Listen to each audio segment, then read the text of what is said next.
मेरे भावी शिक्षक साथियों तो कैसे हैं? चलिए आशा करता हूं कि अच्छे होंगे, जहां होंगे एकदम मस्त होंगे। 2 पार्ट में क्वेश्चन 178 से 79 तक क्वेश्चन है, मतलब समझ लीजिए 180 क्वेश्चन है। 2 पार्ट में इस वीडियो को लेकर के आएंगे। पार्ट 1 है ये आपका एक मतलब किसी तरह से समझ लीजिए 100 क्वेश्चन को अभी जस्ट हम 10 मिनट के अंदर में करवाने वाले हैं। ये बायोलॉजी से है। क्या चीज़ से है? बायोलॉजी से है। और हम आशा ही करते हैं कि ये अगर इतना क्वेश्चन बायोलॉजी से देख ले रहे हैं ना, तब बायोलॉजी से उसके बाद क्वेश्चन अगर देगा तो छूटेगा नहीं, क्योंकि ये आपका क्लास 12 तक ले, समझ लीजिए कि क्लास 12 तक ले को कवर किया गया है ये 200 क्वेश्चनों में।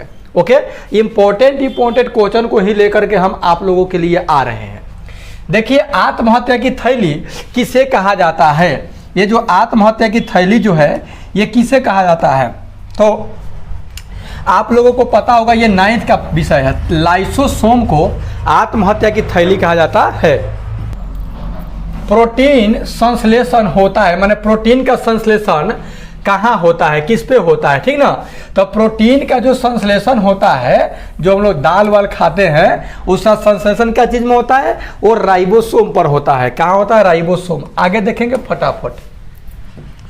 प्रोटीन के निर्माण में आधारभूत इकाई होती है तो एमिनो अम्ल होता है। प्रोटीन के निर्माण की आधारभूत जो इकाई है वो कौन है? एमिनो अम्ल है। एमिनो अम्ल से मिलकर प्रोटीन बनता है। निम्न में से किसे कोशिका के अणुओं का यातायात प्रबंधक कहा जाता है? यातायात प्रबंधक कहा जाता है आपका गोल्जी बॉडी या गोल्जी का, ठीक ना? निम्न में से किसे कोशिका के अणु का यातायात, कोशिका के जो अणु के यातायात का जो प्रबंधक करता है वो कौन करता है? गोल्जी बॉडीज करता है। ओके, उत्तक यानी टिश्यू है, क्या है? पेपर का प्रकार, दवा, समान कोशिकाओं के समूह है। एक संरचना और एक सा कार्य करने वाले कोशिकाओं के समूह को क्या कहा जाता है? टिश्यू यानी उत्तक कहा जाता है। कोशिका, क्योंकि हम लोगों का शरीर क्या चीज से बना है? कोशिकाओं से बना हुआ है। अगर मान लीजिए कि यहां से थोड़ा सा अगर खोले तो लाखों करोड़ों उसमें क्या होगा? सेल होगा, यानी कोशिका होगा। ओके,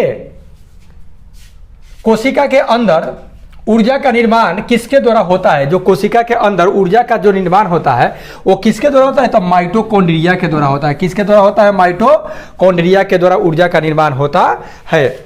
कोशिका गतिविधियां नियंत्रित की जाती है। कोशिका की गतिविधि का नियंत्रण जानते हैं? न्यूक्लिक एसिड द्वारा किया जाता है। एक मिनट, न्यूक्लियस यानी नाभिक के द्वारा क्या किया जाता है कि ये कोशिका की गतिविधियों को क्या किया जाता है? कंट्रोल किया जाता है। बिना निषेचन के अंडे के विकास को क्या कहते हैं? बिना निषेचन के अंडा क्या हो जाता है? विकसित होता है। तो इसको कहा जाता है पार्थिनोजेनेसिस, यानी अनिषेचित पार्थिनोजेनेसिस। सूक्ष्मदर्शी का आविष्कार किसने किया था? तो सूक्ष्मदर्शी के आविष्कार करने वाले जो व्यक्ति थे वो थे आपका रॉबर्ट हुक 1665 ईस्वी में। कब? रॉबर्ट हुक जो थे 1665 ईस्वी में क्या किए थे कि सूक्ष्मदर्शी यानी माइक्रोस्कोप का क्या किए थे? आविष्कार किए थे।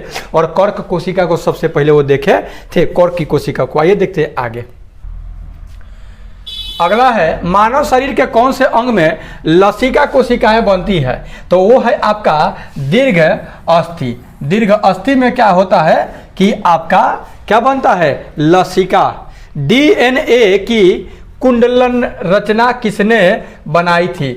याद रखिएगा, डीएनए का जो डबल हेलिक्स मॉडल, इसको ऐसे पूछ सकता है कि डीएनए का डबल हेलिक्स मॉडल यानी कुंडली संरचना, द्वितीय कुंडली संरचना किसने बनाया था? तो वाटसन और क्रिक, ये 2 वैज्ञानिक जो थे, ये दोनों मिलकर के क्या किए थे? डीएनए का डबल हेलिक्स मॉडल प्रस्तुत किए थे। वह कौन सी खोज है जिसके कारण मेंडल का नाम प्रसिद्ध है? तो क्या चीज का?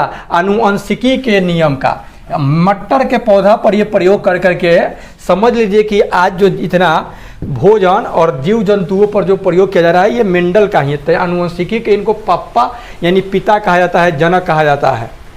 प्रकाश संश्लेषण की क्रिया में हरे पौधों मुक्त करते हैं। तब प्रकाश संश्लेषण फोटोसिंथेसिस की क्रिया जब होती है तो पौधे क्या छोड़ते हैं? ऑक्सीजन छोड़ते हैं, हम लोग उसको ग्रहण करते हैं। कार्बन डाइऑक्साइड हम लोग छोड़ते हैं और पेड़ पौधा उसको क्या करता है? ग्रहण करता है। ये प्रोसेस चलते रहता है। प्रकाश संश्लेषण होता है, तब प्रकाश संश्लेषण होता है हरित लवक में। कहाँ होता है? हरित लवक में होता है प्रकाश संश्लेषण की क्रिया। लाइसोसोम, हाँ ये भी याद रखेगा कि पत्तियों का रंग हरा किसके कारण होता है? पत्तियों का हरा रंग क्लोरोफिल के कारण होता है। क्लोरोफिल यानी हरित लवक, अंग्रेजी में क्लोरोफिल, हिंदी में हरित लवक के कारण। ठीक है, अगर हरित लवक नहीं रहे, क्लोरोफिल नहीं रहेगा तो प्रकाश संश्लेषण क्रिया नहीं कर पाएगी, असमर्थ हो जाएगी पेड़ पौधा। और जब पेड़ पौधा असमर्थ हो जाएगा फोटोसिंथेसिस की क्रिया करने में, तो समझ लीजिए कि ना भोजन बनेगा। और हम लोग क्या है? परपोषी जीव हैं जो कि उस पर आश्रित है, तब सब कोई खत्म हो जाएगा। लाइसोसोम को आत्महत्या की थैली कहते हैं। बात सही है भाई। काहे कहते हैं? तो यह जलीय अपघटक के विकारों के कारण इसको क्या किया जाता है? क्योंकि यह जिस कोशिका में रहता है उस कोशिका को आवश्यकता अनुसार खत्म करता है, आवश्यकता अनुसार खत्म करने का काम करता है। राइबोसोम का कार्य क्या है? तो राइबोसोम का कार्य प्रोटीन के संश्लेषण करने के लिए इसका काम है। ये राइबोसोम क्या करता है कि प्रोटीन का संश्लेषण करता है। ओके, जंतु कोशिका में नहीं पाया जाता है। जंतु के कोशिका में क्या? तो सेलुलोज नहीं पाया जाता है। सेलुलोज जंतु के कोशिका में नहीं पाया जाता है। यह सेलुलोज आपका कथी में पाया जाता है? पादप कोशिका में पाया जाता है। प्लाज्मा मेम्ब्रेन, सेंट्रोसोम और माइटोकॉन्ड्रिया ये सब क्या है? आपका जंतु में पाया जाता है। लेकिन सेलुलोज जो होता है ये पादप कोशिका का अंग है। कोशिका में राइबोसोम का क्या कार्य होता है? तो कोशिका में राइबोसोम का कार्य क्या होता है? तो ऊर्जा पैदा करना, भिन्न स्राव पैदा करना, प्रकाश संश्लेषण करना, प्रोटीन संश्लेषण में सहायता करना। प्रोटीन के संश्लेषण में क्या करना? सहायता करना। समुद्र में जीव जंतु कितनी गहराई तक पाए जाते हैं? तो याद रखिएगा, ये में तो दिल ही नहीं है। 3 किलोमीटर, 5 किलोमीटर, 8 किलोमीटर में से कोई नहीं। समुद्र में जीव कितनी गहराई तक पाया जाता है? तो देखिए, कहने का मतलब यह है कि बहुत सारा अभी तक खोज बाकी है। अभी तो बहुत सारा है, होगा कि कितना गहराई में होगा कोई पता है, इसलिए इसमें से कोई ऑप्शन नहीं है। चींटी सामाजिक कीट है। बात सही है। चींटी को देखते हो कि ये अकेले तो नहीं रहता है, झुंडों में रहता है, वह कॉलोनियों में रहती है। अर्थात सामाजिक कीट है इसलिए क्योंकि यह कॉलोनियों में रहती है, उस सब का कॉलोनी होता है। मछलियों का श्वसन अंग कौन है? तो मछलियों का श्वसन अंग जो है क्लोम, यानी जिसको गिल्स बोलते हैं। क्या बोलते हैं? गिल्स। ओके, हरे मेढक की पीठ पर काली धारी, हरियर मेढक के पीठवा पर काली धारी वाले मेढक को वैज्ञानिक ने क्या नाम दिया है? तो राना टिग्रिना। ऐसे याद रखिएगा आप, ऐसे तो ये तो बात को घुमा के दिया है। मेढक का जो वैज्ञानिक नाम है, साइंटिफिक नेम जो है वो राना टिग्रिना है। जिस तरह से गाय का क्या है? बोस इंडिकस गाय का, और बुबालिस ये किसका नाम है? भैंस का है। होमोसेपियंस, और सांप के बताइएगा क्या है? सांप का क्या होता है? नाजा। होमोसेपियंस किसका वैज्ञानिक नाम है? तो होमोसेपियंस, तो ये आपका आधुनिक मानव को होमोसेपियंस आधुनिक मानव का क्या है? वैज्ञानिक नाम है। वायु कोष निम्नलिखित में होते हैं। तो वायु कोष किस में होते हैं? यूरोमैस्टिक्स में होता है। ठीक ना, वायु कोष। किस दूध में लैक्टोज शक्कर का प्रतिशत अधिक होता है? तो ये गाय के दूध में, बकरी के दूध में, स्त्री, इस सभी का होता है। ठीक ना, ये सभी के दूधों में क्या होता है? आपका लैक्टोज शक्कर का मात्रा अधिक होता है। निम्नलिखित में से कौन सा पहले पचता है? क्या पहले पचेगा? पानी, बियर, कार्बोहाइड्रेट, प्रोटीन। तो सबसे पहले कार्बोहाइड्रेट। इसीलिए क्या होता है कि तत्काल खिलाड़ी को एनर्जी के लिए कार्बोहाइड्रेट दिया जाता है, क्योंकि झड़ देना पच जाएगा, झड़ देना जब पचेगा तो एनर्जी इंक्रीज होगा। किस विटामिन को हार्मोन माना जाता है? वो कौन सा विटामिन है जिसको हार्मोन? तो याद रखिएगा, विटामिन डी जो है हार्मोन है। ये किस में पाया जाता है? तो सूर्य के प्रकाश में और मछली के तेल में। आनुवंशिकता के नियम प्रस्तुत किए थे, तो कौन किए थे? मेंडल साहब किए थे। कौन किए थे? Mendel, Gregor Johan Mendel. ठंडे प्रदेशों में मछलियों का जलाशयों में जीवित रहने का कारण क्या है? ठंडा प्रदेश में जब बर्फ जम जाता है ऊपर, तो फिर भी मछली जिंदा कैसे रहती है? तो देखिए, बर्फ की निचली सतह के नीचे 40 डिग्री पर पानी क्या होता है? 40 डिग्री पर पानी का होना। नीचे 40 डिग्री पर आता है, 4 डिग्री पर आता है, क्योंकि 0 डिग्री पर बर्फ बनता है। तो ऊपर 0 डिग्री तो बर्फ हो गया, नीचे 4 डिग्री रहता है, तो नीचे मछलियाँ रहती है। अपना देखते होंगे, शॉर्ट वीडियो में देखते होंगे, मछली नीचे रहती है, ऊपर से बर्फ को फोड़ करके मछली को पकड़ता है सब। आइए देखते हैं आगे। निम्नलिखित में से कौन उभयचर पशु है? तब मेढक। मेढक जो है ये उभयचर है। उभयचर किसको कहेंगे? जो जल में भी रहता है और स्थल पर भी रहता है। मछलियां सांस लेती है, तब मछलियां सांस कथी से लेती है? गिल्स से लेती है, ठीक ना, नाक मछली के नहीं, गिल्स से लेती है। ऊंट अपने कुब्बर का उपयोग किसके लिए करता है? तो जल के संग्रह के लिए, वसा के संग्रह के लिए, वसा के संग्रह के लिए, याद रखिएगा, जल के संग्रह के लिए नहीं, वसा के संग्रह के लिए। जब पानी की कमी होता है तो वही वसा से अपना उपयोग करता है। केचुआ की कितनी आंखें होती है? तो केचुआ के कोई आंखें नहीं होती है, कोई केचुआ के कोनो आंख नहीं होता है, ठीक ना। कोई केचुआ के कोनो आंख वाँख होता नहीं, वो त्वचा से अनुभव करता है, ठीक ना। आप ये भी जानते हैं कि केचुआ क्या होता है? केचुआ क्या होता है? द्विलिंगी होता है। द्विलिंगी समझते हैं? नर मादा एक में रहता है, एक ओरी नर एक ओरी मादा। श्वसन क्रिया में जीव कौन से गैस ग्रहण करते हैं? तो कौन सा गैस ग्रहण करता है?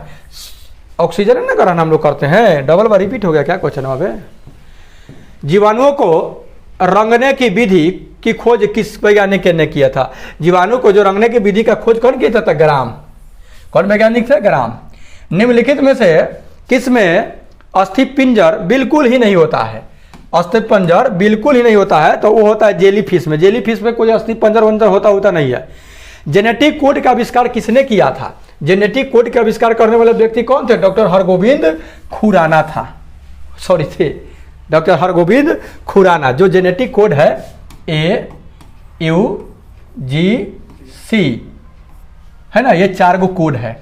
ये खोज कौन किए हैं? हरगोविंद खुराना। कहाँ के वैज्ञानिक है? भारत के हैं। मक्खी तथा मच्छर का जीवन काल लगभग होता है, तो मक्खी या मच्छर के जीवन काल लगभग 2 सप्ताह तक 14 दिन 15 दिन होता है। उभयचर प्राणी है कौन? तो उभयचर प्राणी जो है इनमें सब है। टोड भी है।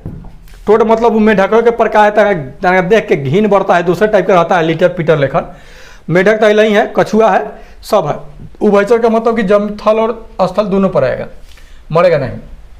हाँ, थल और स्थल, जल और स्थल। निम्नलिखित में से जीव की मूल विशेषता है? चलने की योग्यता, जन्म देने की योग्यता, खोने की योग्यता, सांस लेने की योग्यता। तो देखिए, जन्म देने की योग्यता सभी जीवों में होता है।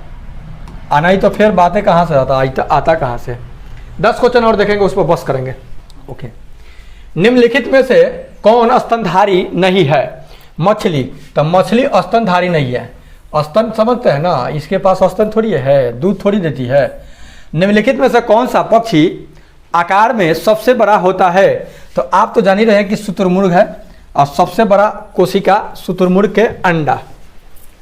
पक्षियों में प्रायः एक ही क्या होता है? पक्षियों में प्रायः एक ही क्या होता है? तो अंडाशय। पक्षियों में एक ही क्या होता है? अंडाशय होता है। वृषण, फेफड़ा, गुर्दा, इसका चर्चा छोड़ दीजिए। निम्नलिखित में से कौन सा तिलचट्टा की जीव बनता है? तिलचट्टा का जीव कौन रहता है? तो हाइप्रोफेरिक्स। हाइप्रोफेरिक्स जो है तिलचट्टा का जीव, तिलचट्टा की जीव बनता है, हाइप्रोफेरिक्स। घोंसला बनाने वाला एकमात्र सर्प कौन है? कौन सा है? तो नागराज, किंग कोबरा। ये किंग कोबरा जो है ये घोंसला बनाता है। ये जान लीजिए कि इसी को नाजा कहा जाता है वैज्ञानिक नाम। ये नागराज है और किंग कोबरा। ये क्या करता है कि समझ रहे हैं ना, ये क्या करता है? घोंसला बनाता है। ये सबसे बड़ा सांप भी होता है, लंबाई में बड़ा होता है। अब ये मत कहिए कि एनोकुंडा एक से बड़का है, वो अलग बात है। निम्नलिखित में से कौन सा स्तनपायी नहीं है? चमगादड़ स्तनपायी है, बतख, चोंच वाला, प्लेटिक्स, शार्क, व्हेल। ये शार्क स्तनपायी नहीं है, व्हेल भी स्तनपायी है, ठीक ना। किसकी संख्या पृथ्वी पर सबसे अधिक है? तो सबसे ज्यादा इस पे अगर इस ऑप्शन के आधार पर देखा जाए, रेप्टाइल, मछली, चिड़िया, वीटस, तब मछलियों की संख्या बहुत ज्यादा है। ओके। संसार का सबसे छोटी पक्षी कौन है? तो हर्मिंग बर्ड है। Option number A it is correct answer है। हर्मिंग बर्ड जो है ये संसार का सबसे छोटी चिड़िया है। सबसे बड़ी चिड़िया कौन है? शुतुरमुर्ग है।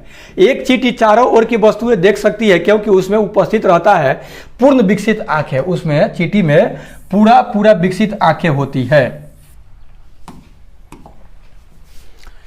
भारत में सबसे बड़ी मछली कौन सी है? तो सबसे बड़ी मछली व्हेल शार्क है। सबसे बड़ी मछली कौन है?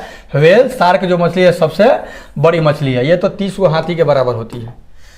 सांप के जीव का कार्य होता है, सांप के जीव का कार्य क्या है? तो भोजन को सुगंध लेने में, भोजन को सुगंध लेने में, सूंघने में, नाक से नहीं जीभे से ये करता है अनुमान। निम्नलिखित में से कौन जहरीला सांप नहीं है? ये भी खतरनाक, ये भी खतरनाक, ये भी खतरनाक, ये खतरनाक नहीं है पाइथन। पाइथन उतना ये जहरीला सांप नहीं है। वाइपर ये तो पानी भी, ये सब पानी भी नहीं पीने देता है। हाई तो नाजा तक कुछ दिन 45 मिनट तक ले रहता है। हाई करैतवा तक काटेगा तो ये आधा घंटा में समझ लीजिएगा, एंटीफेरम नहीं लीजिएगा तो खत्म। सबसे ज़्यादा दिन तक जीवित रहने वाला पक्षी कौन है? सबसे ज़्यादा जीवित ऑस्ट्रिच। ऑस्ट्रिच जो है ये सबसे ज़्यादा जीवित रहने वाला पक्षी है। इतना पक्षियों में ऑस्ट्रिच, ऑस्ट्रिच मतलब समझे शुतुरमुर्ग होता है ना जी। निम्नलिखित में कौन अंडा देता है? चमगादड़ नहीं भैया, ये तो बच्चा देता है, ये दूध भी पिलाता है, इसके पास स्तन है, ठीक ना। मच्छर, कंगारू, डकविल, प्लेटपस ये जो है ये क्या करता है कि अंडा देता है, और ये सब अंडा नहीं देता। ये सब समझ रहे ना। मच्छर भी तो अंडा देता है, इसका अंडा नहीं होता है, लार्वा होता है, अंडा बच्चा। हार्मोन मुख्य रूप से अनुपस्थित होता है चूहा में, बंदर में, बैक्टीरिया में। बैक्टीरिया में हार्मोन नहीं होता है, ठीक ना।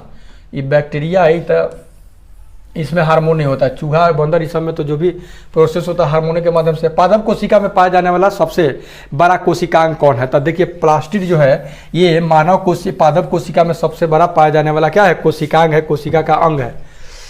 फूल गोभी का खाने योग्य भाग कौन है? फूल गोभी का कौन? तो पुष्पक्रम खाया जाता है। फूल गोभिया में कथी खाया जाता है? पुष्पक्रम में ना खाया जाता है। पौधों का वह भाग जो पानी एवं विलेय को जड़ों से पौधों के अनेक भागों में ले जाता है वह कहलाता है। देखिए जौ से जाइलम, जौ से जड़, और जौ से जल। जौ से जाइलम, जौ से जड़, और जौ से जल। जल को ले जाएगा कौन? जाइलम ले जाएगा, सिंपल सा है। तना का भूमिगत रूपांतरण कौन है? ये में गाजर, आलू, मूली, टमाटर। तो देखिए आलू जो है ये तना का ही रूपांतरित भाग है। एक लास्ट क्वेश्चन और देखेंगे, उसके बाद नेक्स्ट क्लास में, नेक्स्ट वीडियो में नेक्स्ट क्वेश्चन को लेकर के हम आएंगे आपको। पृथ्वी पर पहुंचने वाला कुल सौर ऊर्जा का कितना प्रतिशत अंश जो होता है हरा पौधा क्या करता है? अपने प्रयोग के लिए ले लेता है, मात्र 0.5%। इतने प्रतिशत का ही वो क्या करता है कि अपना उपयोग करता है। ओके 64 तक ले देख लीजिए। नहीं, पौधों में गैसों का आदान प्रदान होता है तो किसके द्वारा? स्टोमाटा के द्वारा। स्टोमाटा जो छोटा छोटा जो रंध्र होता है, छिद्र होता है, उसके द्वारा क्या होता है? गैसों का आदान प्रदान और प्लस वाष्पोत्सर्जन क्रिया। निम्नलिखित में से कौन सी जड़ है? रूट। तो गाजर क्या है? या जड़ है आपका? गाजर क्या है? जड़ है। वनस्पति जगत का सबसे बड़ा समूह कौन सा है? वनस्पति जगत का तो थैलोफाइटा जो है ये वनस्पति जगत का सबसे बड़ा समूह है, क्योंकि इसमें ज्यादा रखा गया है पादपों को, वनस्पति को। तारपीन का तेल प्राप्त किया जाता है तो चीड़ के पेड़ से। चीड़ का ये पेड़ जो है 1000 वर्ष तक जीवित रहता है, ये भी याद रखिएगा। 1000 साल तक ले चीड़ से प्राप्त किया जाता है क्या चीज? तारपीन का तेल। ओके तो मिलते हैं नेक्स्ट वीडियो में। तो इजाजत टेक करें, गुड बाय। कैसा वीडियो लगा जरूर अपना प्रतिक्रिया कमेंट बॉक्स में दे। ओके।